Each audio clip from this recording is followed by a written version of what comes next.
একসময় তুমি টের পাবে তোমার আসলে কাউকেই দরকার নেই, কাউকে না।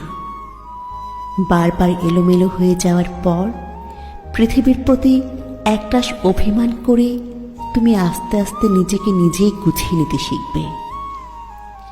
মানুষকে নিয়ে প্রচণ্ড আশা করে সেখান থেকে পাওয়া হতাশাগুলো থেকে তুমি একাই বাঁচতে শিখবে। আজ হোক কাল হোক তুমি শিখবেই। বারবার হোঁচট খেয়ে পড়ে যাবার পরে একদিন তুমি টের পাবে তুমি কারো হাত ধরে ওঠার জন্য অপেক্ষা না করেই নিজে নিজেই উঠতে চেষ্টা করছো।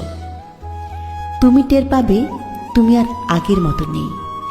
সেই প্রচণ্ড রকমের ইমোশনাল, অভিমানী, বেশি আশা করা এবং অল্পতে হতাশ হয়ে যাওয়া সেই দুঃখ বিলাসী মানুষটা তোমার মাঝে আর বাস করে না। কষ্টগুলো, হতাশাগুলো তোমাকে বদলে দেবে। বোকাশোকা ধরনের সেই তুমিটা একদিন ড্যাম কেয়ার ধরনের স্মার্ট তুমি হয়ে যাবে। সেদিন তোমাকে প্রতিনিয়ত কষ্ট দেয়া, হতাশ করে দেয়া কিংবা ধাক্কা দিয়ে ফেলে দেয়া মানুষগুলো ভীষণ চমকে যাবে।